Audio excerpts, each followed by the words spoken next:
What's happening, everybody? On today's show, the latest on injuries going on around the league. We'll give you the latest on Bryce Young, Jayden Daniels, Cedric Tillman, KJ Jefferson, Zach Calzada, and more. Also, the SEC Players of the Week from this past weekend, and the TV schedule is out for Week 7 next week. Locked on SEC starts right now.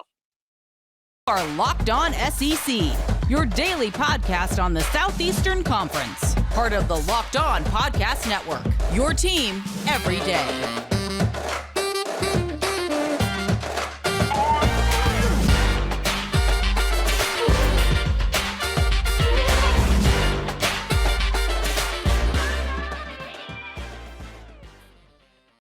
And what's happening, everybody? Welcome into Locked On SEC. Great to have you guys along. Today's episode is brought to you by SimpliSafe Home Security with Fast Protect technology exclusively from SimpliSafe. 24/7 monitoring agents capture evidence to accurately verify a threat for faster police response. There's no safe like SimpliSafe. Visit simplisafe.com/LockedOnCollege to learn more.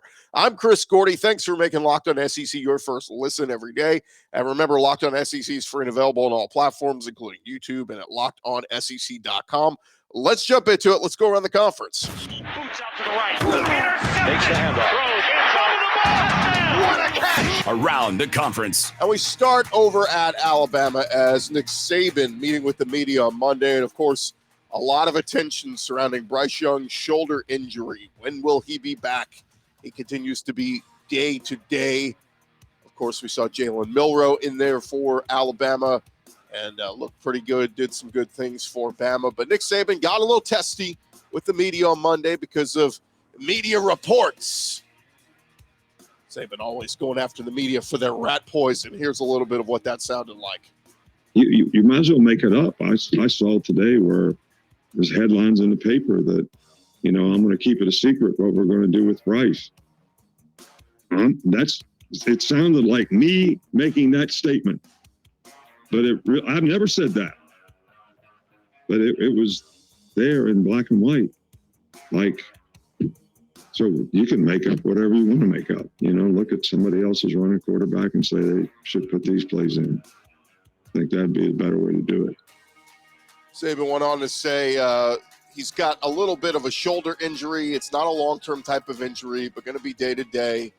Added, it's unlikely there will be another update on Bryce Young ahead of Saturday's game. Saban was also asked if he would tell Bryce Young to do anything different with the injury he sustained. He said, don't put yourself in a bad position. He could have thrown the ball away before, and he could have just let the guy tackle him. In either case, he probably wouldn't have had that issue. More on Bama and A&M coming up in just a little bit. Meanwhile, over at Auburn, Brian Harsin trying to pick up the pieces on a season that's kind of going sideways. Zach Calzada, the third-string quarterback who has not played at all this year, transferred in from Texas A&M. He was set to undergo season-ending surgery, according to a report from On3 Sports. Harsin had not confirmed or denied the report, and on Monday, he finally revealed that Calzada's surgery is set for Wednesday. Robbie Ashford had been in the starting role with TJ Finley out with his shoulder injury. Harsin also revealed that Trey Lindsey, a senior quarterback from Alabama, walked on to the team in 2019. He's now on scholarship. He said he's out there every single week. The guy's a future coach. He brings a tremendous value and a lot of really positive things to this team. So they threw him on scholarship. Also still have former four-star recruit Holden Geriner in there as a true freshman. No word as of yet regarding TJ Finley's status for the Georgia game coming up this weekend. Now, Paul Feinbaum making his weekly appearance on Jocks FM with Greg McElroy and Cole Kublik on Monday. He says, quote, if the end was near last week for Brian Harsin, the end is nearer this week. He said, I really have to anticipate it's either at the end of this week or the next because the frustration in the Auburn family is boiling over. Feinbaum went on to say at some point Auburn needs to quit acting like this is going to be corrected. Auburn had some amazing opportunities lately, and they have failed. One of those games that they failed in was their loss to LSU this past weekend, as Jayden Daniels been the big piece of LSU's offense so far throughout the season. Now, he left the game late with an injury to his leg, and Garrett Nussmeier took over for him. On Monday, LSU head coach Brian Kelly Asked about the status of Jayden Daniels, he said, I've always felt like there's a difference between being injured and being hurt. If you're injured, our trainers are going to take care of you. They're going to pull you out of the game. If you're hurt, they're going to administer the necessary things and try to get you back into the game. Jayden was hurt, but the pain level was pretty high, so he wasn't able to finish the game. But he's much better today, and he'll be ready to play on Saturday. So big news for LSU and Jayden Daniels as they prepare for Tennessee coming into Death Valley Saturday morning. Brian Kelly also praised the medical staffs at LSU and Auburn for helping take care of cornerback Sevyn Banks, who was injured on the opening kickoff on Saturday's win at Auburn. Kelly said Monday that Banks has a bruised spinal cord. He said, which all things considered is great news, considering he was laying on the field for a while. There were no structural issues. He said Banks will be out 5 to 6 weeks, but everything else looked to be clear. Kelly called it a very scary situation. He said the injury is similar to Major Burns' injury, where there was a bruise at the time of the play. Auburn's Wesley Steiner immediately signaled to the LSU sideline that Banks needed assistance. So we'll see if he gets back out there for LSU later this season. Speaking of LSU this weekend, taking on Tennessee, Josh Heupel talking with the media on Monday, coming off their bye week, and a lot of questions on Cedric Tillman. Will he be back out there for the Vols? Heupel confirming, said Cedric did have surgery. The timeline, he did that just to have an opportunity to speed up their recovery process side of it. We'll see where he's at. He was limited, but moving around a little bit today. We'll continue to see how it unfolds this week and see where we're at. Heupel said Tillman will need to be a functional player and play at the level the coaching staff wants him to be at for the LSU game. Also, defensive back Warren Burrell also had surgery. He will be out for the rest of the season. As for the early kickoff time, Heupel said if you ask coaches around the country, they would all want the earliest kickoff time possible. He said it'll be a packed house. It's going to be a tough place to play in Baton Rouge. Now, Vols are going to look a little different this weekend as their smoky gray uniforms. They've worn them 4 times throughout the years, have not made an appearance since 2017. They're going to don them this Saturday in Death Valley. The program announced on Monday the Nike design uniforms will be updated and worn at least one time in each of the following 3 seasons. So big news for Tennessee fans who like a little bit of a different look on the unis as they head into LSU. Now, a lot of people wondering, why this game? Why not at home? Well, LSU wears white at home, so kind of makes sense. If you want to go color, why not go do it on the road in a place where the home team always wears white? So we'll see if the gray unis fire up the Vol players in a what expects to be a very tough game against LSU. And over at Arkansas, they're still licking their wounds after getting their brains beaten by Alabama this past weekend. Sam Pittman was asked about quarterback KJ Jefferson's status ahead of the Mississippi State game after he had sustained an injury. He said he had some mild symptoms, and those are things that our doctors look at as far as concussion, I guess. He said each kid's a little bit different for how they react, and we've had guys back in 3 or 4 days. We've had guys out for 27 days. It's kind of a wait and see, to be honest with you. Asked if Jefferson is in concussion protocol, Pittman said, I didn't say that. After the Alabama loss, Pittman said Jefferson hit his head, but he doesn't know the severity of the injury. Cade Fortin and Malik Hornsby would be the other options if Jefferson can't go. Pittman said the coaches are very confident about Cade Fortin in practice. He said he's done really well in the 2-minute situations. He's a good quarterback. He has experience. We also believe in Malik. If anything happened there, we still have 2 really good quarterbacks that can.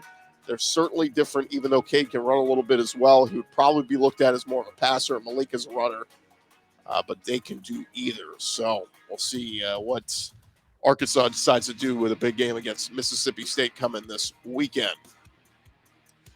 Texas A&M and Alabama taken to the field on Saturday night, and Jimbo Fisher, obviously, has got a lot of question marks with him right now at Texas A&M.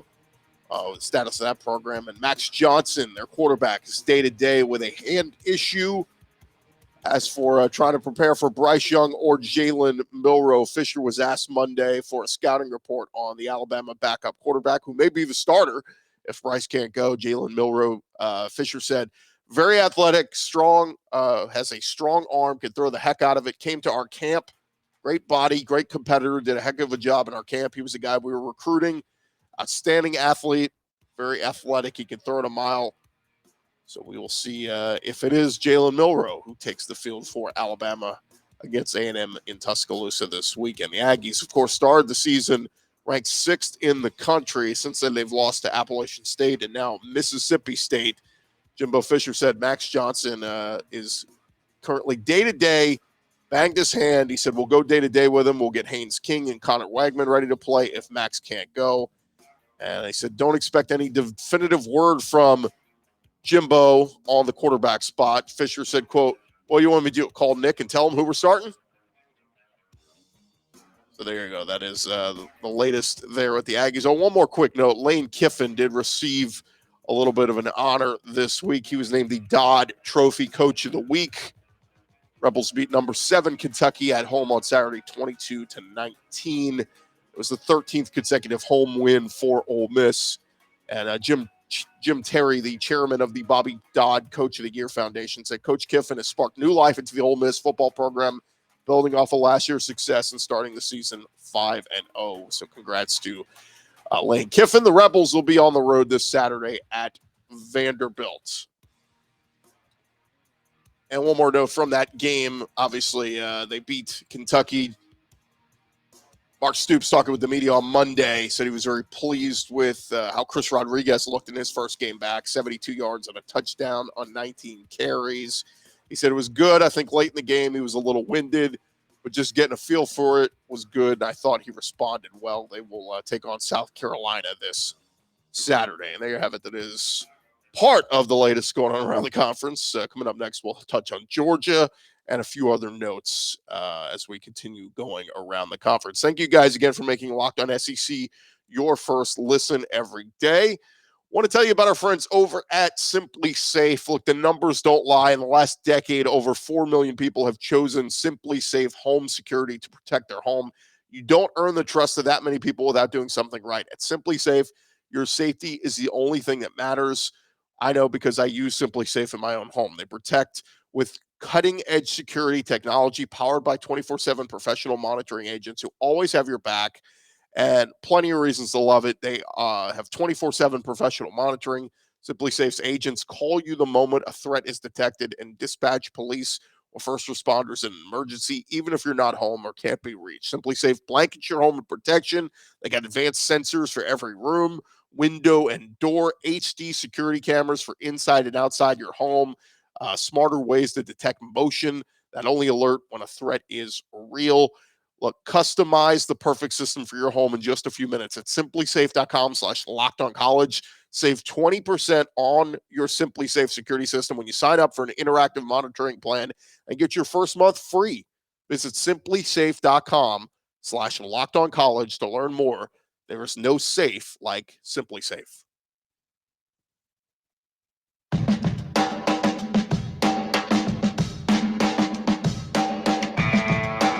Continue on here, Locked On SEC, and again, we just had so many tidbits going on around the conference. We got to jump right back into it as we continue getting you caught up to date with all the latest news, and we head out to Georgia as Kirby Smart said that Jalen Carter is not looking good to play this week against Auburn after the Georgia defensive lineman was injured on a controversial block this past Saturday at Missouri. On Monday, Smart said Carter will be out a week or two with a sprained MCL. Smart was asked a couple of times about his opinion on the block. You know, a lot of people thinking it was an illegal block. Smart said it wasn't up to him to say, but the official who made the call, he said, it doesn't matter what I think about the block. Carter, before the Missouri game, was dealing with an ankle injury in games like Kent State and South Carolina. After this week, Georgia will play Vanderbilt, and then they'll have an off week before taking on Florida down in Jacksonville on October 29th. So Jalen Carter, not the kind of year that a lot of folks were expecting. Just been a little bit banged up. Thought that he was going to be set for a monster year stepping in there as the full-time starter, but we'll see if he can get back in there. Now, a few other pieces from Georgia. Kirby Smart revealed Monday that Javon Bullard's suspension was one game, and the Georgia DB will return to action this week when they play host to Auburn. He said, we're expecting to get Javon back this week. Tyke Smith did a good job coming in. He will continue to play the star like he has in previous games. He did a great job practicing, got a lot of confidence in Tyke, gives us some depth at that spot. They complement each other real well, and I hope that both of them can help us. Smart said last week Georgia would handle Bullard's status internally after he was arrested on a DUI charge. Bullard was a starter in the Bulldogs' first 2 games of the season, made 3 tackles in their win over Kent State 2 weeks ago. Now, the Bulldogs are not number 1 anymore. Of course, they moved down a spot. Alabama moving back up to the number 1 spot after that. I don't want to say not lackluster performance against Missouri this past weekend, but now they'll take on Auburn, a struggling Auburn team, but still a very talented running back in Tank Bigsby coming in. And Kirby Smart talking about Bigsby on Monday. He said, look, run game, pass game, he's explosive. Bigsby has 326 rushing yards so far, has not had a 100-yard rushing game since week 1. Kirby said he's a great guy out of the backfield, can catch the ball, catches screens well. He's vertical on his run game. He's tough, yards after contact. He's one of those backs like the good ones. They get better with their carries, extremely physical, and runs with low pad level. Let's see if Tank Bigsby can get back to his normal form against Georgia. That's going to be pretty tough.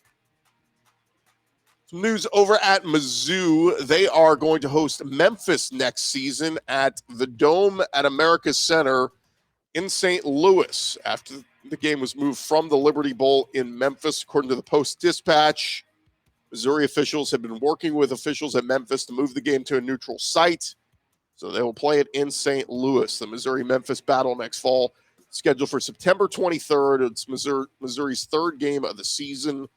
Financial terms of the deal not available just yet, but under Gary Pinkel, Mizzou played Illinois at the Dome 6 times between 2002 and 2010. So now the Tigers going back to St. Louis, big recruiting ground for them. And game will reportedly be part of a new renewed partnership with the St. Louis Sports Commission to host more events in the city in 2023 and 2024. Memphis resisted moving the game from their home city, but also wanted to preserve the matchup. Their AD said, to be clear, we are very disappointed that this game could not be played in Memphis. However, once we were made aware that would no longer be an option, we explored every alternative. In the end, rescheduling the game with Mizzou in St. Louis was the best remaining option for our football game. So they're not very happy about having to move it, but it'll be fun for the city of St. Louis to have Mizzou and Memphis playing in that one. Also on Monday, the SEC released game times and TV info for their Week 7 games. And coming in early on, this will be for October 15th at 12 Eastern, 11 a.m. Central on ESPN. It'll be Auburn at Ole Miss. And then a couple of afternoon games. CBS has picked up the Alabama at Tennessee game. That is going to be a big, big one. Arkansas at BYU, the rare, big non-conference game in the middle of the season. That will either be on ABC or ESPN. They'll make a final determination on that one following this weekend's games. Vandy at Georgia, that's 3:30 Eastern. That'll be on the SEC Network. And then the 2 night games for October 15th, 7 Eastern on ESPN will be LSU at Florida. At 7:30 Eastern, it'll be Mississippi State at Kentucky on the SEC Network. So we're starting to get into the thick of it, man. A lot of really good SEC matchups coming up in the next couple of weeks, and excited to see them. And, of course, a lot of game times, pretty good prime time matchups coming up in the next couple of weeks. Thanks again for making Locked On SEC your first listen every day. Coming up next, we'll give you the SEC Players of the Week from this past weekend as announced by the conference. That's coming your way in just a second. But first, I want to remind you about our friends over at Built Bar. If you have not tried the Built Bar Puffs yet, you are depriving yourself of one of life's greatest joys. There is a new flavor. It is delicious. It is indulgent cookie dough covered in chocolate. Built has done it again. It is the cookie dough chunk puffs. They have a light and chewy texture, real cookie dough chunks, and of course, covered in 100% chocolate. All the joys of eating cookie dough without the hassle of making it. Plus, it's healthy for you. Cookie dough chunk puffs, only 160 calories, and have a whopping 15 grams of protein in there. Go to Built.com right now. Use our promo code LOCK15. That's going to get you 15% off your order, and you are going to love the new cookie dough chunk puff. Whether you need a snack for your workout, a late night treat, or just need to grab a quick bite, Built is the perfect protein bar and they taste better than a candy bar. Ditch the calories, fat, and sugar. Grab yourself a Built Bar. I was just on a quick out-of-town trip. I grabbed a couple of Built Bars, threw them in my backpack. Boom. Was easy to eat on the plane, at the airport. Easy on the go. Go to Built.com right now. Use our promo code LOCK15. Get 15% off your order. Use the promo code LOCK15 over at Built.com.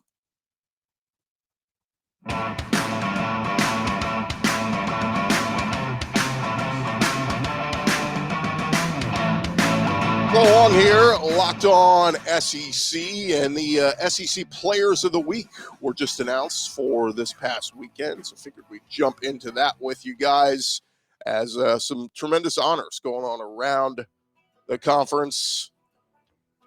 And we'll jump into it with Jahmyr Gibbs, big fourth quarter explosion on Saturday in Fayetteville. He was recognized as the SEC Offensive Player of the Week. The Alabama running back had 18 carries, 206 yards, and ran away from Arkansas. Really his big breakout game since transferring from Georgia Tech this offseason to Alabama.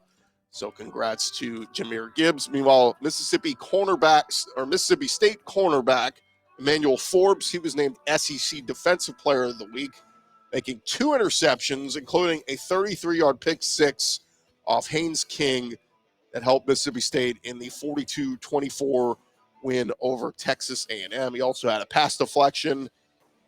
So congrats to Emmanuel Forbes. Over on the special teams side, Georgia kicker Jack Podlesny was named co-special teams player of the week. Hit all 4 of his field goal attempts and making both of his extra point tries to help Georgia beat Mizzou. Also, Harrison outdueled Missouri kicker Harrison Mevis. He was also named co-special teams player of the week, made all 5 of his field goals, including a 56-yarder. Ole Miss running back Quinshon Judkins was named co-freshman of the week, 15 carries, 106 yards, and a touchdown in the Rebels win over Kentucky. Kentucky wideout Barian Brown, he was named co-freshman of the week. Caught 2 passes for 81 yards, including a 51-yarder. Also had 3 kick returns for 164 yards. Had an 85-yard return in there as well. Ole Miss freshman Micah Pettis was named Offensive Lineman of the Week after the Rebs ran it all over Kentucky. And LSU defensive end B.J. Ojulari was named Defensive Lineman of the Week. 2 sacks, 4 tackles, all solo in LSU's comeback victory over Auburn on the Plains. So a lot of well-deserved honors there. Congrats to all those guys. And we'll see who is next week's SEC Players of the Week. Well-deserved all around. That is going to do it for this edition of Locked On SEC. Appreciate you guys for listening. I'll be back tomorrow talking all things SEC. We'll have some great guests throughout the week. We'll talk with our buddy Chris Marler from the College Football Uncensored podcast. We'll also catch up with Danny Cannell. I think we're going to do a crossover edition with our folks from Locked On Vols and Locked On LSU to preview that big matchup. So tons of stuff to get into throughout the week. Make sure you're subscribed and locked into Locked On SEC. Thank you guys for making us your first listen every day. Now you go make your second listen. Check out any of those other great podcasts we have covering your favorite SEC teams on the Locked On Podcast Network, covering your team every day. I'm Chris Gordy. We'll talk to you guys tomorrow right here on Locked On SEC.